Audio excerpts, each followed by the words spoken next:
Welcome into Comicast Video. Jong here. Hey, with Michael Carroll. Today we are going to be talking about the PS5 Reveal, and it was interesting. I think I think as of right now, I'm pretty sold on the look. I've seen a lot of memes out there, you guys, from being like somebody put like a binder inside, or did somebody put regular PlayStation inside a binder, and I mean it does kind of look like it's wearing a jacket. The controller, we've seen that before, and so it took me a while to get sold on the looks. You texted me about the look, and I think from your reaction that you like the look, right? I did. I really enjoyed it. At first, I was kind of like, "Oh wow, this is different. This is very different." But like, I think honestly, it's really cool and futuristic looking. It's really honestly, it's kind of sleek and it's different. But I kind of like different. Yeah, it's completely different than its predecessors. And from some indications, it could be a massive unit. The new Xbox Series X, it looks massive. That thing looks like I don't know, a tree stump. And this looks. I've seen reports on Twitter saying that it is pretty massive. And it's not surprising because these machines are getting more and more powerful, and they're becoming, mini computers. Could be even more powerful than some computers. So these gaming systems are very, very strong, and it doesn't surprise me that the reports are saying that it's going to be a massive unit. Yeah, I mean, it makes sense, especially with the technology that's in it now, compared to what we get in some PCs. Like the Series X and PS5 are going to be pretty close to PC level than we've ever been before. I think probably the biggest surprise of the just not just the look of it, but the fact that they showed us not one but two. Mm-hmm. They showed us one with the 4K Ultra HD Blu-ray hard drive and one without. Which that was. It's funny. There's been a long rumored Xbox model that is going to be like an all digital edition that Microsoft has yet to announce. I didn't really hear that about PlayStation, and then all of a sudden they're like, "Yeah, we got this version, and we got you this version," that's probably the most surprised I was about the whole Are thing. you surprised that they're not moving away from the disc? And I know the PS4, they're encouraging you guys to start downloading your games instead of actually getting the physical copy. And for me, with somebody with the first generation PlayStation 4, I would love to download all my games, but I have to put some of them on a disc and then just install them that way.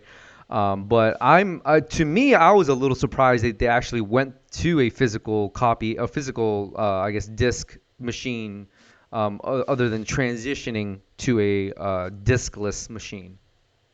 I think there's still enough physical media out there in terms of game discs and Blu-rays and 4K Ultra HD Blu-rays and stuff. There's still enough that you want to have that option, but I think this may be one of the last console generations where you get that option. I think I wouldn't be surprised if the future generations just go straight digital in a lot of ways. But for now, I could see it. I could see why they would still want to have it.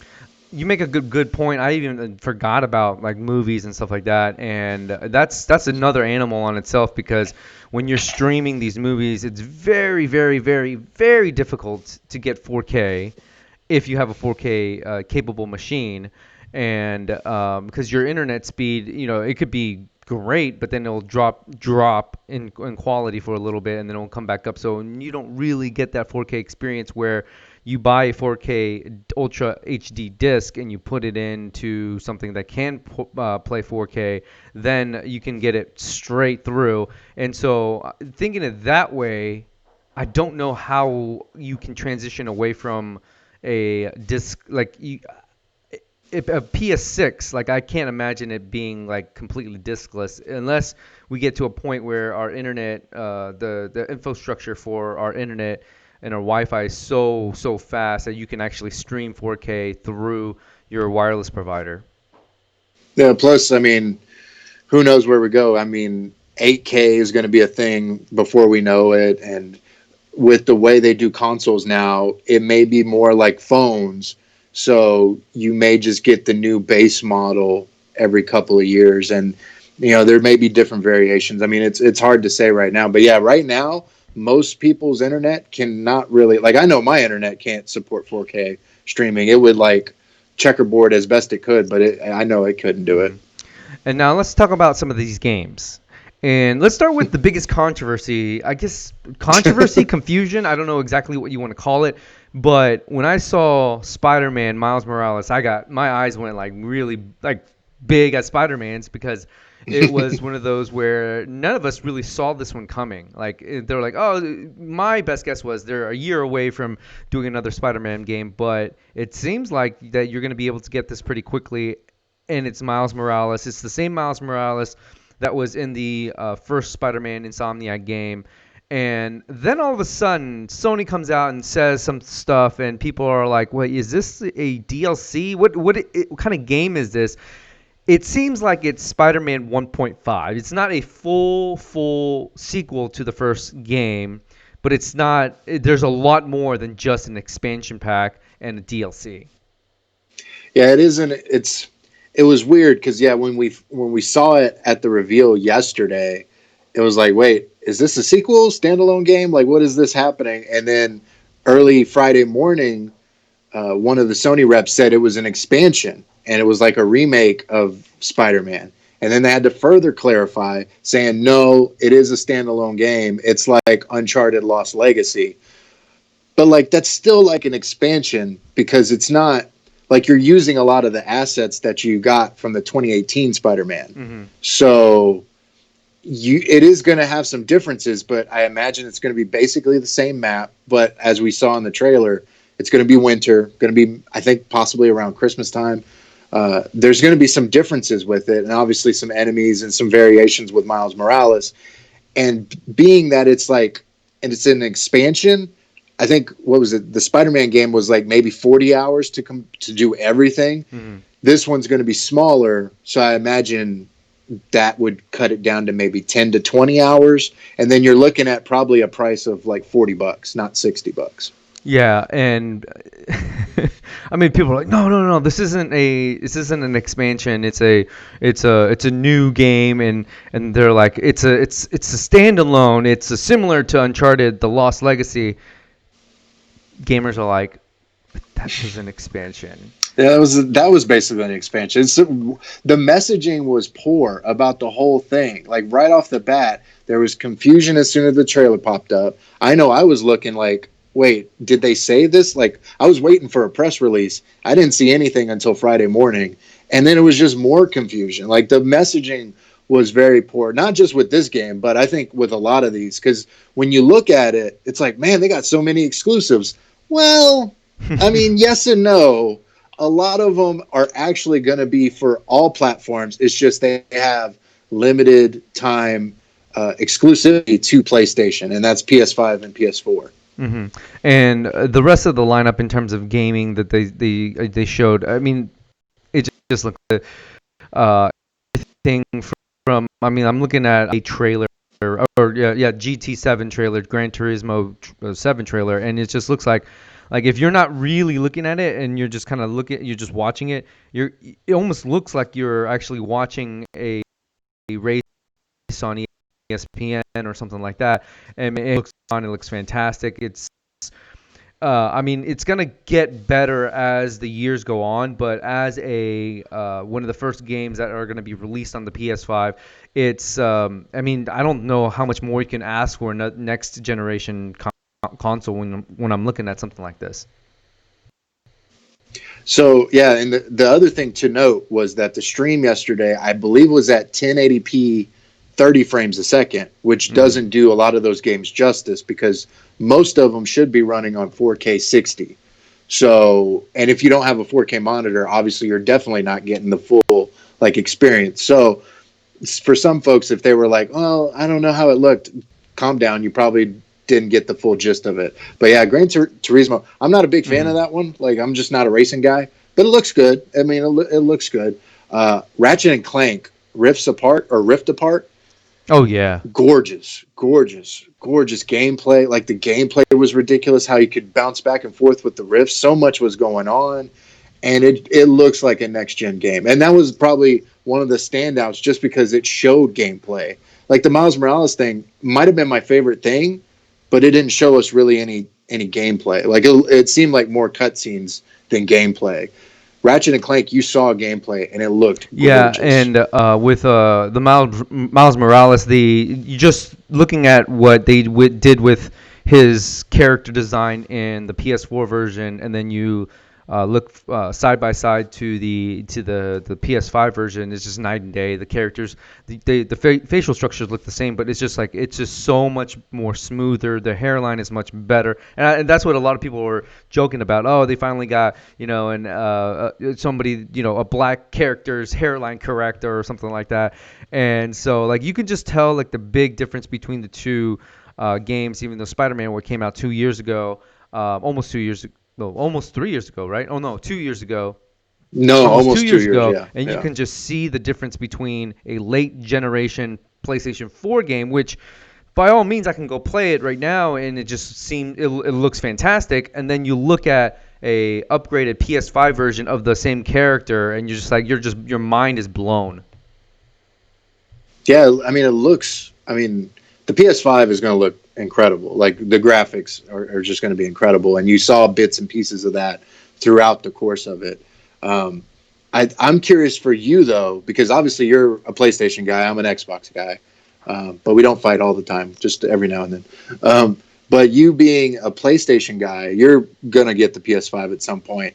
Did they show you enough to want to get it at launch, or is it still something that you're gonna wait I to think I'm get? gonna still wait to get, and I think depending on how much it is, that's gonna determine when I'm gonna pull the trigger, if I pull the trigger. I think when I initially saw the Spider-Man Miles Morales thing, I was like, this is what's gonna do it for me. And then the whole thing about, is it an expansion pack? Is it an actual new game? It's somewhere in the middle, I guess. You could call it an expansion pack or a new Yeah. game. If it's gonna be $40, you're probably looking at an expansion pack, even though they don't call it an expansion pack. But even Hmm. nothing.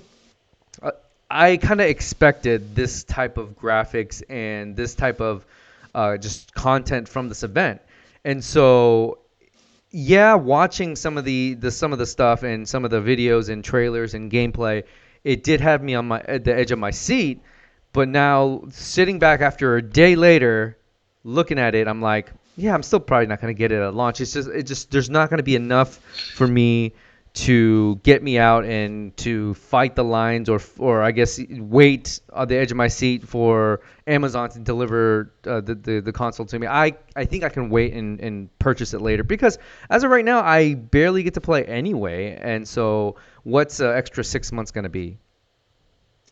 Well, and also too, I think the one kind of setback, I guess, or misstep is we really don't have still a full gist of what the launch lineup is going to be. We know the Spider-Man Miles Morales game is going to be holiday 2020.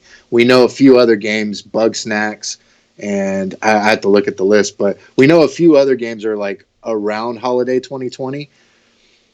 But there's a lot of games that I saw, like Ratchet and Clank, no release date.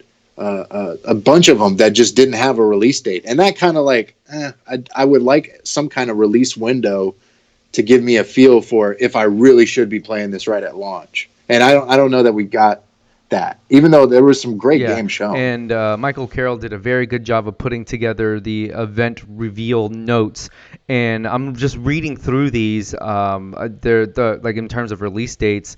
I mean, you have Miles Morales at Holiday 2020, Gran Turismo 7, no release date, Ratchet and Clank, no release date, Project Athea, no release date, Stray is 2021, and then you get Returnal, no release date. Sackboy: A Big Adventure, no release date. Destruction All Stars, no release. There, you can go on and you put together a list of I think about almost 30 games, or I think about 28 games, and a lot of them, or 27, a lot of them don't have release dates. Yeah, I think it was 12 that did not end up having release dates, and 14 of them had honestly some kind of Hmm. release window. and that's just saying 2021 or 2022. And there was only 6 that were possibly around the holiday 2020 mark. So that's the one concern I guess I would have. Whereas like the whole thing was pretty interesting. I thought it was weird that they opened up with GTA 5 because it's like, I mean, that game's been around forever, but I get it. It's going to be one of the few games that's going to span 3 generations of consoles. And I get like the significance of that, but still to make me want to go out, like if Ratchet and Clank was a launch window or a launch title, I think that gets a lot more people excited. And I think as we get closer and closer to the holiday season for the PS5 and the Xbox Series X, I think we'll start to get a clearer picture on what is going to be launching with the systems. And I would imagine they're gonna be launching with at least a handful of games. Hopefully, and I think that's Sony's wish as well. So when we get closer, we can talk about this some more. But I would assume and I would imagine that they're going to launch with at least like 3 or 4 games. I would imagine at least so many. But and that's the other thing too. It's going to be maybe a bit frustrating for some people who may not be able to get all their current PlayStation 4 games and be able to play them on PS5. Certain games are going to be backwards compat, some are not. You have to do your due diligence and check on it. So like just do your research if you're thinking about getting a PlayStation 5 and seeing what games are going to be available. And then again, there's still plenty of time to determine a launch window or a launch lineup, I should say. So we'll still have some time to figure that out. But as of now, it's not tremendous. And I did want to highlight like 2 games that I really, really dug from the reveal. Little Devil Inside, that stood out to me like right off the bat. That was really cool. It has like a Zelda feel to it, but it's like a weird story where it seems like you're a kid doing this whole thing, but there's an aristocrat guy, like you're maybe living out this whole journey within him. Like, I don't know. It was a fascinating trailer. And then what was the other one? Kenna Bridge of Spirits. That one was gorgeous. It's third person like action adventure. It looked gorgeous. I definitely recommend, if you haven't seen the trailers for those 2, definitely watch them because they're definitely go watch the trailers, especially if you are on the fence or thinking about getting a PlayStation 5 at launch or close to launch, because I would assume a lot of these games are going to be releasing within the next year from this date. And so if you guys are going to be jumping on the PlayStation 5, go check those trailers out. I mean, all of them are on YouTube, so check them out. We're very excited for next generation of consoles and for the games. Stick around and we'll talk about more as more news comes out. We'll do some Xbox stuff as well when we get some Xbox news, more news, I guess you would say, because we already got that console release, the design of the console. So definitely check us out. Please support us. If you like our content, you can hit the bell down below. Ding, ding, ding, ding. Slap that bell. And you can always support our podcast as well. We are on all major podcast platforms. We're at Comicast, and you can always follow us on Twitter. I'm at my name, Jong. I'm at Producer Mike 975.